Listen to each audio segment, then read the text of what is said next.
Hi fiber friends, welcome to a mini episode of the Botanical Knitter Vlogcast. I'm Emily, I live in Minneapolis, Minnesota. I'm a knitter, spinner, sometimes natural dyer, sometimes sewer, and this is my space to talk about all things fiber. And today is going to be my haul from the Shepherd's Harvest Festival here in Minnesota. You can find me on Ravelry as Botanical Knitter, on Instagram as the Botanical Knitter. I love plants, I love knitting, all the things.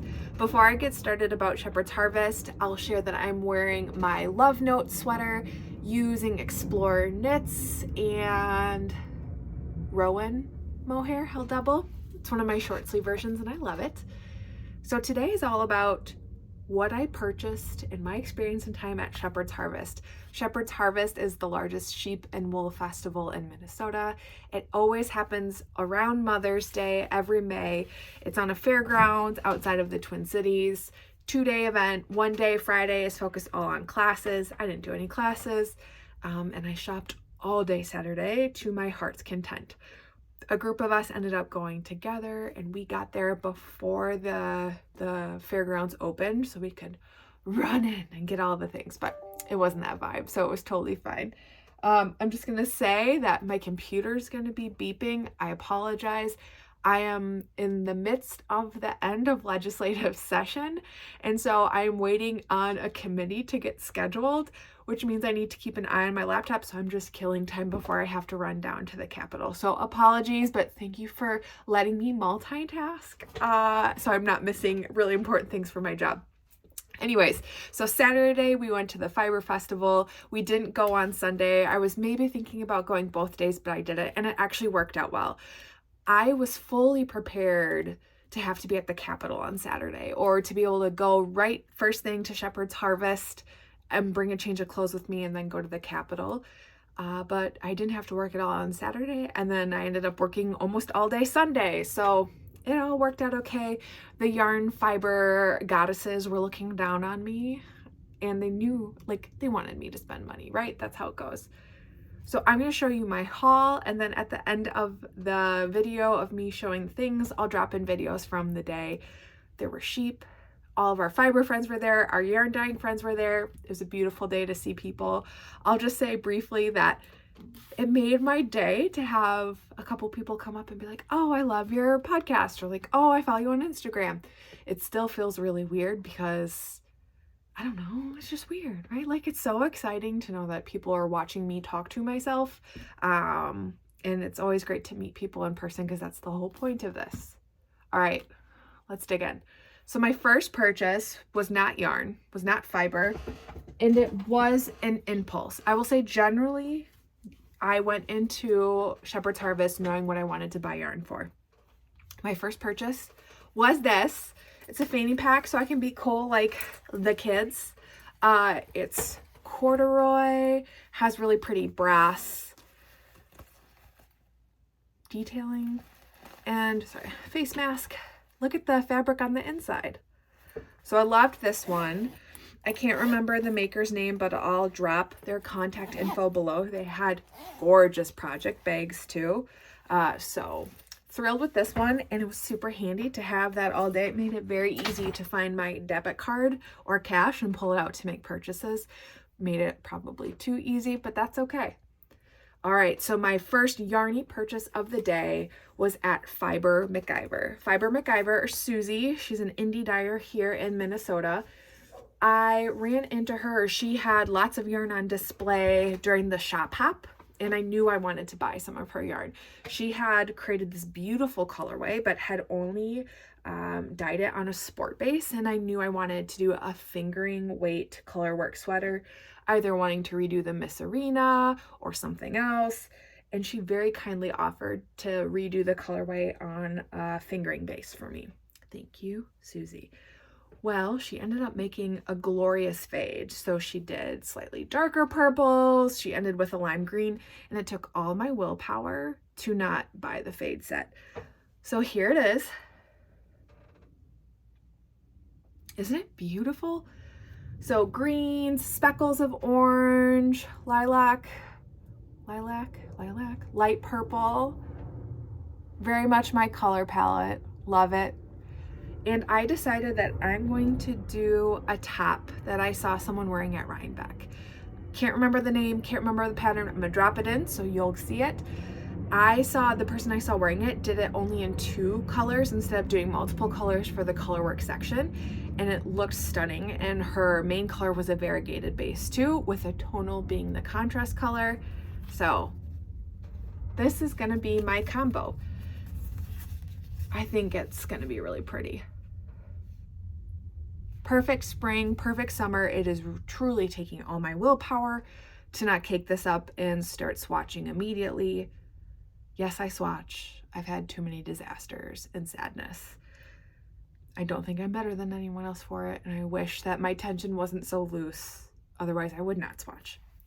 Anyways, this is glorious. Susie, well done. So first purchase, and again, I knew I was going into buying this because I had already basically purchased it in my head in April at the Shop Hop. Okay, allergy season, Minnesota, full force. My second purchase was over at the Lavender Loon booth. Yes, I know you're all shocked to hear me talk about Lavender Loon. I can't wait, so that was me being real slick, right? I ended up buying 2 skeins of Sam's single ply fingering base. I love this. It's merino and linen. I've knit 2 garments out of this base already. I just adore it. So I knew I wanted to buy 2 skeins of this, whether to do another salty air tee or for a new test knit that I'm doing. Pause. Yes, I know I have a test knit problem. I love testing, especially with all these gorgeous spring and summer garments. It's getting a little overwhelming, but it's my own fault. All right. And it's so gorgeous. It's hard to tell, but it's one of those skeins where you're like, what color is it? Is it green? Is it gray? There's like kind of some pops of brown in there. It's beautiful. I'm pretty excited for this one. So that'll eventually get knit up into something, whether a tank or a salty air. I did buy 2 more skeins of the Lavender Loon yarn, but it was for my cousin and it's already in the mail to her.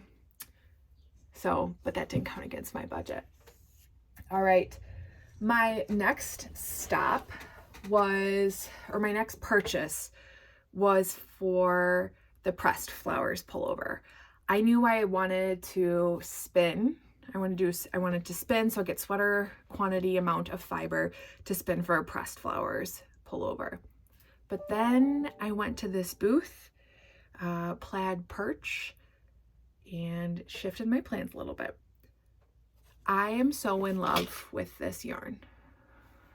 It's this gorgeous dark, it's called False Indigo, and it is Romdale CVM. CVM is California Variegated Mutant? I don't know. I can't remember. I just spun CVM for the first time 2 weeks before I purchased this yarn, and I loved it. It is just as soft as merino because of the micron amount, length, whatever. It's so pretty. I'll say that the owner of this farm was so kind. He was really funny, clearly loves fiber. He has sheep, he has Shetlands, and Romdale CVM. Was so nice to talk to, and his branding was so nice. So he's called Plaid Perch.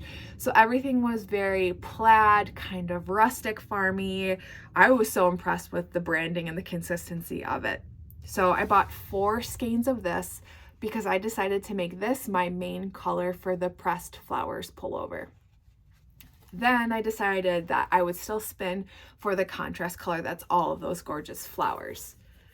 And I bought 4 braids to spin. And what I decided to do is a bit of a fade. So color 1, color 2, color 3, and color 4. So skein 1, 2, 3, 4, and it'll fade throughout the sweater. And with this blue, I think it's gonna be so pretty. It smells so good. I love it. I kept walking around the booth being like, so this braid, this fiber is tweed from Gwen Aaron Natural Fibers, which I had never heard of before. 80% South American wool, 20% viscose neps, so the tweedy bits in there. And Ariana, my friend Ariana, Great North Star Knits, is the one who pulled this one out first. She was like, look at those blue bits. And the blue bits with the dark blue, like, oh. So I'm going to be very patient. I'm going to wait to spin this until a little bit later in the summer because I have lots of spring and summer garments I want to knit and lots of roving to spin. But eventually this is going to be a gorgeous sweater.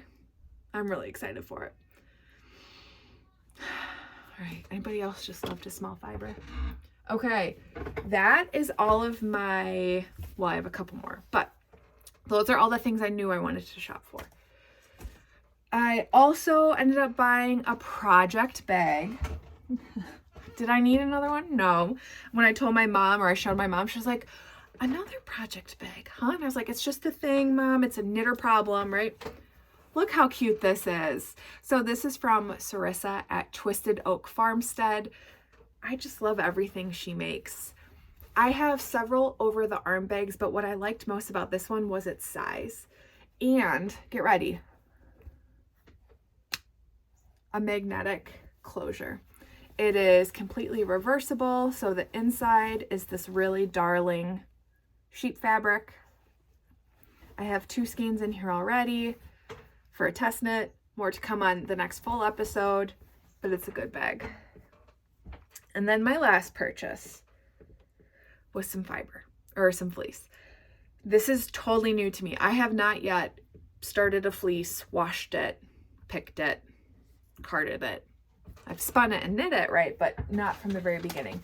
So I knew instead of getting a full big fleece, which would overwhelm me and kind of with my perfectionist tendencies would like freeze me or paralyze me a little bit. So I got 2 half-pound bags from Teresa at Get Ben's Farm. So here's the first. The first is a 1/2 pound of Cheviot, which I've spun before and I like. And it has this beautiful brown gray color. Very sheepy smelly. Lots of VM, vegetable matter in it. Actually, it's not bad. So that's my first purchase. And then my second 1/2 pound bag is Rambouillet, which I love to spin. And this one is beautiful. Let's see. I mean, let's see if it'll focus. We'll tap it. Look at that crimp, right? So I'm going to wash it, and then my friend Ariana is she and I are gonna have a day together where I get to use her drum carder and get it all set up so then I can spin it. Beyond those purchases, I did get some stitch markers because how can you not? I got this one, which I very belatedly realized was a Doctor Who reference. Remember the library episode? I got this one, Rosie the Riveter, and then, oh no, my other one is on a project ready. It's Ruth Bader Ginsburg. Of course, I had to use that one immediately. So loved those stitch markers. All in all, Shepherd's Harvest was a wonderful time. A couple of us were saying, and it was this group that had also gone to Rhinebeck, how lucky we are to have such a great fiber festival in our backyards. While it's significantly smaller than Rhinebeck or Wool and Folk, Maryland Sheep and Wool, the quality was so great. We have so many incredible shepherds in our state. There's a couple of mills and lots of indie dyers, whether it's Sam from Lavender Loon, Susie at Fiber MacGyver, Courtney at Silly Goose Yarns. There's so many more I'm not naming. Black Cat Fibers was there, Muse 2320. We're just really lucky here in Minnesota to have a bunch of local yarn shops, a bunch of dyers, a bunch of shepherds, and this community that just wants everybody to do well and succeed. And it's a really friendly community. So it was a good day. It was nice to connect with people, lots of laughs, lots of fangirling on my end to see all of these dyers and shepherds and makers that I adore, and to see a lot of you. Just kind of filled my cup and made even better by the fact that I didn't have to work, which is wild. So I will drop in some footage now so you can see all of the different sheep. There's a shearing demo, kind of some footage of me walking through the barns. And that's that. That's my haul video. So thanks for watching. I hope wherever you are, you're doing well. I plan to film a full episode soon. I need to get through the end of legislative session. I need to sleep after that, and then we'll connect on another time. So hope you're doing well, and I look forward to talking to you all soon. Take care.